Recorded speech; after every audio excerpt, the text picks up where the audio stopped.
ख्याल रखने के लिए एक नैनी को हायर किया, पर ये नैनी हस्बैंड और वाइफ के बीच में एक दरार बन जाती है। हेलो फ्रेंड्स, आज मैं आपको डेडली इल्यूजन्स ये 2021 की एक thriller mystery Hollywood movie explain करने वाला हूँ। इस मूवी में अलग अलग ट्विस्ट एंड टर्न्स आते हैं, तो इसे अंत तक जरूर देखिएगा। तो बिना किसी देरी के एक्सप्लेनेशन स्टार्ट करते हैं। मूवी स्टार्ट होती है और हम हमारे मेन कैरेक्टर मैरी को देख सकते हैं। मैरी एक बहुत ही फेमस राइटर थी और बहुत साल हो चुके हैं उसने कुछ भी राइट नहीं किया था। वो अपनी फैमिली को टाइम देना चाहती थी। इसमें उसका हस्बैंड, एक बेटा और एक बेटी है। उसे लगता है कि जब वो राइट करती है तो वो अलग पर्सन बन जाती है जो वो फिर से नहीं बनना चाहती, तो इसी वजह से राइटिंग से डर रही थी।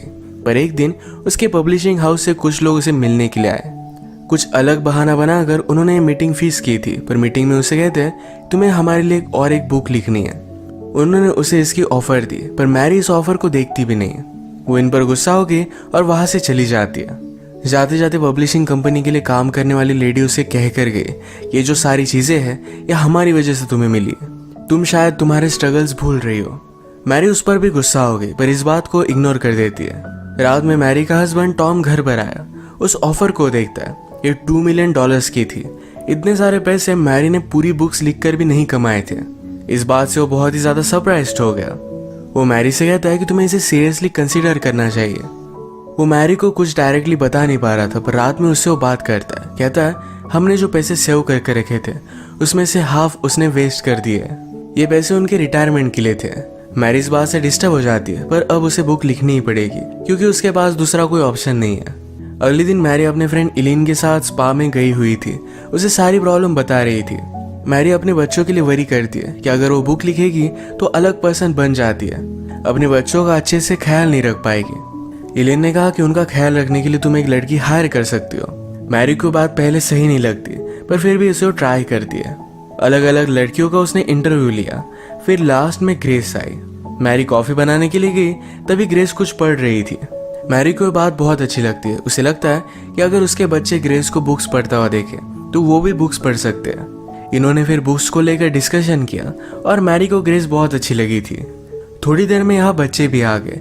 ग्रेस उनके साथ बहुत ही अच्छे से बात करती है। ग्रेस ने घर में मैरी की बुक देखी और ये देखकर वो बहुत ही एक्साइटेड हो गई कि वो एक्चुअल राइटर के घर में है। ग्रेस का सारा बिहेवियर देखकर मैरी उसे हायर कर लेती है। एक दिन बच्चे स्विमिंग पूल में खेलने की जिद कर रहे थे, पर ग्रेस ने अपने कपड़े लाए नहीं थे। मैरी ने फिर अपनी यंग एज का स्विम सूट उसे दे दिया। मैरी की फ्रेंड इलेन भी यहाँ आई हुई थी। उसे कहती है तुम जरा इसे सावधान रहना, तुम्हारा हस्बैंड और इसके बीच में कुछ भी हो सकता है। मैरी ग्रेस को बहुत ही सीधी सादी समझती है। वो कभी भी इमेजिन नहीं करती कि ऐसा कुछ भी हो सकता है। रात में ग्रेस बच्चों को संभाल रही थी, तभी टॉम और मैरी ये दोनों इंटीमेट हो जाते हैं। बच्चों को संभालते संभालते इन दोनों को इतना टाइम मिलता नहीं था। ये दोनों ग्रेस पर खुश थे। नेक्स्ट डे फिर मैरी ने अपना बुक लिखना स्टार्ट कर दिया था। एक दिन मैरी के पैर पर चोट आ गई। ग्रेस उसे हेल्प कर रही थी तो उसके इनरवेयर को उसने नोटिस किया। मैरी कहती है चलो हम तुम्हारे लिए शॉपिंग के लिए चलते हैं। वो उसके साथ चेंजिंग रूम में थी। ग्रेस की बॉडी देखकर मैरी को लगता है कि जब वो यंग थी उसकी बॉडी भी इसी तरीके से थी। अब वो अपनी यंग बॉडी को मिस करती है। ग्रेस ने मैरी के हाथ लिए और अपने आप पर रखे। वो कहती है तुम फील कर पाओ, इसीलिए मैंने ये किया। वो क्लियरली उसके साथ फ्लर्ट कर रही थी। इसके बाद मैरी की जो अपनी बॉडी को लेकर इनसिक्योरिटी थी, यही बात वो टॉम को बताती है। वो उससे पूछती है क्या तुम्हें लगता है कि मुझे प्लास्टिक सर्जरी करनी चाहिए। टॉम कहता है कि ऐसा कुछ भी करने की जरूरत नहीं है। तुम पहले जितनी ब्यूटीफुल थी अब भी उतनी ही ब्यूटीफुल हो। तुम्हारा माइंड, तुम्हारा इंटेलिजेंस, ये सारी चीजें मुझे तुम में बहुत अच्छी लगती है। मैरी अपने बुक के कैरेक्टर्स को लेकर बहुत ही कंफ्यूज थी। उसे वो कैसे होने चाहिए ये समझ में आ नहीं रहा था। यही बात सोचते सोचते उसने घर में ग्रेस को नोटिस किया। उसी पर वो अपना कैरेक्टर बेस्ड कर देती है। एक दिन उसके पब्लिशिंग हाउस से कुछ लोग उसे मिलने के लिए आए। उसके बुक्स के लिए वो आइडिया उसे दे रहे थे। तभी मैरी हमेशा ग्रेस के बारे में सोच रही थी। अगले दिन मैरी अपने फ्रेंड इलीन के साथ बात करती है। कहती है ग्रेस को मैं पहले बहुत ही अलग समझती थी, पर अचानक से वो उससे बहुत ही ज्यादा अट्रैक्टेड होने लग चुकी है। पहले उसे ऐसा कुछ भी नहीं लगता था। इलीन ने उसे कहा कि ये जो तुम्हें एनर्जी महसूस हो रही है ये तुम अपनी राइटिंग में यूज कर सकती हो। मैरी और टॉम एक ग्रेस से बहुत ही खुश थे, तो उसे फुल टाइम अब रख लेते हैं। एक रात ये दोनों एक पार्टी पर गए। इलीन का हस्बैंड मैरी से कहता है तुम्हारी 4th बुक बहुत ही अच्छी थी, तुम्हें उस तरीके से फिर से राइट करना चाहिए। मैरी कहती है जब मैंने उस बुक को लिखा था तो मेरी लाइफ में मैं बहुत ही डार्क प्लेस पे थी और फिर से उस प्लेस पर नहीं जाना चाहती। एलिन का हस्बैंड कहता है शायद वही डार्कनेस एक राइटर को आर्टिस्ट बनाता है। अगले दिन मैरी अपने स्विमिंग पूल के पास हैंग आउट कर रही थी। वो ग्रेस को उसे मसाज करने के लिए कहती है। उसे बहुत अच्छा लगा तो स्विमिंग पूल में कूद गई। उसने ग्रेस को भी अपने पास आने के लिए कहा। ये दोनों एंजॉय कर रहे थे। बाहर आने के बाद दोनों ड्रंक हो जाते हैं। ग्रेस मैरी से कहती है कि कभी भी मैंने लाइफ में इसे फैमिली की तरह फील नहीं किया था। आपके साथ मुझे बहुत अच्छा लगता है। मैरी भी उसे सहारा देती है, कहती है तुम्हारी वजह से मैं कुछ लिख पाई। इसके बाद मैरी जब उठी तो ग्रेस उसके साथ सोई हुई थी। उसे लगता है कि दोनों इंटीमेट हो गए। मैरी पहले जब भी राइट करती थी तो क्या रियल क्या नहीं इसके बारे में डिस्टिंग्विश नहीं कर पाती, तो उसे पता नहीं कि वो ग्रेस के साथ इंटीमेट हुई भी या नहीं। नेक्स्ट डे ये सब मैरी के बच्चों का प्ले देखने के लिए गए। यहाँ पर मैरी ने ग्रेस से बात की। उसे कहती है कल जो भी हुआ ये फिर से नहीं होना चाहिए, हम इसके बारे में बात भी नहीं करेंगे। ग्रेस कहती है कि कल कुछ भी नहीं हुआ। मैरी को लगता है कि ग्रेस उसकी बात समझ गई। मैरी अब भी ग्रेस को अपने दिमाग से निकाल नहीं पा रही थी। एक दिन वो बात लेते हुए इमेजिन करती है कि ग्रेस उसके पास आए, उसे प्लीज कर रही है। मैरी का बुक का काम और भी ज्यादा बढ़ चुका था। उसे बच्चे डिस्टर्ब ना करे, इसलिए टॉम बच्चों और ग्रेस को लेकर लंच के लिए बाहर आ गया। ये बात इलिन नोटिस करती है। उसे लगता है कि शायद टॉम और ग्रेस के बीच में कुछ अफेयर है। टॉम को आज लंच करते हुए ग्रेस बहुत ही अलग लगती है। वो हमेशा शर्मीली होती है पर आज बहुत ही ज्यादा कॉन्फिडेंट है। वो जानबूझकर टॉम को रिझाने की कोशिश कर रही थी और यह भी वर्क कर रहा था। वो उसे कहता है कि आज तुम बहुत ही अलग लग रही हो, एक ग्रोन वुमन की तरह। फाइनली मैरी ने अपनी बुक कंप्लीट कर ली थी। इसे सेलिब्रेट करने के लिए वो ग्रेस को अपने साथ एक लेक पर लेकर जाती है। यहाँ पर वो ड्रिंक वगैरह कर सेलिब्रेट करते हैं। ग्रेस मैरी को किस करने लगी। मैरी ने उसे रोक लिया। वो कहती है ये सब करना बहुत गलत है। मैं जब तुम्हें देखती हूँ तो अपने आप को पाती हूँ, तुम बहुत परफेक्ट हो, पर हम ये सब नहीं कर सकते। जब वो घर जाने के लिए फिर से अपने बाइसिकल के पास आए तो किसी ने टायर को पंचर कर दिया था। रात में लेट घर पर पहुंचते तो एलिन और टॉम बात कर रहे थे। मैरी ने उसे पूछा कि तुम यहाँ क्यों हो। एलिन कहती है कि मुझे लगता है कि टॉम और ग्रेस के बीच में अफेयर चल रहा है, इसी के बारे में बात करने के लिए मैं आई हुई थी। मैरी ने पहले भी एलिन और टॉम को एक साथ देखा था, तो इस वजह से वो एलिन पर ही शक करने लग जाती है। एलिन भी इस बात पर गुस्सा होगी। उसे कहती है तुम मेरी बेस्ट फ्रेंड हो, तुम्हारे साथ मैं ऐसा कभी भी नहीं कर सकती। इसके बाद वो यहाँ से चली गई। डिनर का प्रिपरेशन करते वक्त ग्रेस और मैरी एक साथ थे, तो इसमें ग्रेस मैरी को प्लीज करने लगती है। टॉम यहाँ पहुंचा पर वो कुछ भी देख नहीं पाता। मैरी को जरा नींद आ रही थी तो जल्दी सो जाती है। बीच रात में उसे अचानक से कुछ आवाज आ रहे थे। वो देखने के लिए गई तो ग्रेस और टॉम इंटीमेट हो रहे थे।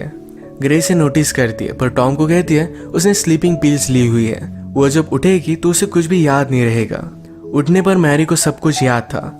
वो देखती है कि ग्रेस उसकी फैमिली के साथ डिनर कर रही थी। इस बात पर वो बहुत ज्यादा गुस्सा हो गई। उसने ग्रेस को बाहर निकाल दिया। रात में वो टॉम से फाइट करती, कहती है मैंने इस फैमिली के लिए सब कुछ सैक्रिफाइस कर दिया, मेरे करियर को भी छोड़ दिया, और मुझे इसके बदले में क्या मिला? तुम मुझ पर चीट कर रहे हो। टॉम कहता है कि ऐसा कुछ भी नहीं हुआ था, ये सिर्फ तुम्हारा एक सपना था। अगले दिन मैरी ने ग्रेस को जिस एजेंसी से अपॉइंट किया था वहां पर कॉल लगाया। वहां से उसे पता चलता है कि उनके एजेंसी में ग्रेस नाम की कोई भी लड़की काम नहीं करती। मैरी बहुत ही ज्यादा सस्पिशियस हो गई। अब ग्रेस के बारे में और भी इंफॉर्मेशन निकालने के लिए निकल पड़ती है। ग्रेस जो बुक पढ़ रही थी उसी बुक की इंक्वायरी उसने लाइब्रेरी में की।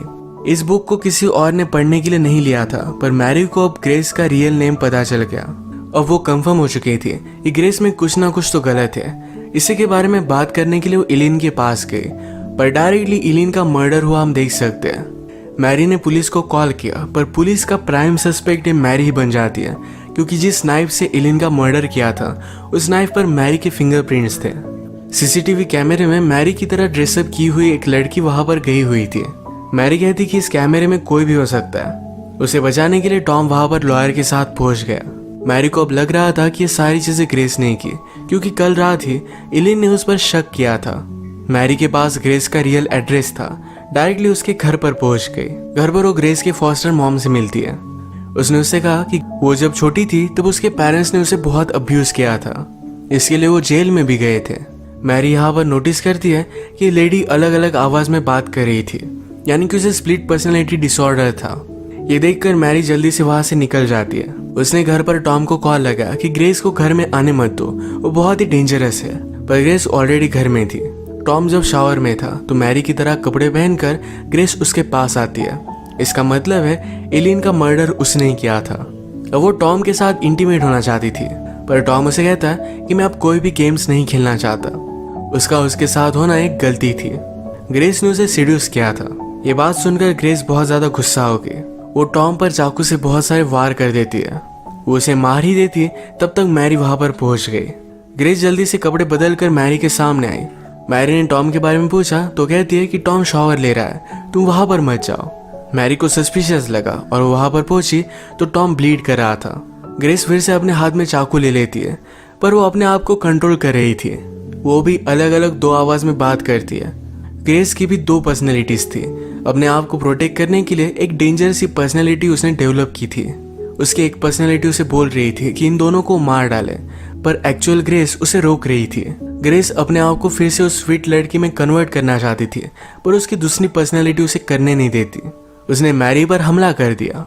ग्रेस की सेकंड पर्सनैलिटी बोली कि तुम मैरी से प्यार करने लग गई, इसलिए मुझे मारना चाहती थी। ये इविल पर्सनैलिटी पूरी तरीके से कंट्रोल ले लेती है।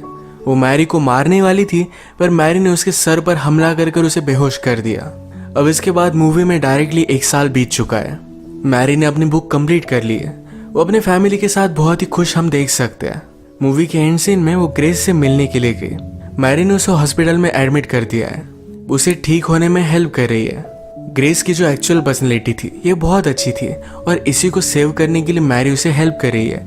ये दोनों अब बहुत ही अच्छी फ्रेंड्स हैं। इसी के साथ ये मूवी एंड हो जाती है। ग्रेस बचपन में अब्यूज हुई थी, तो इसी वजह से हमेशा से फैमिली को पाना चाहती थी। वो जब मैरी की फैमिली से मिली तो यही खुद के लिए स्टील करना चाहती थी।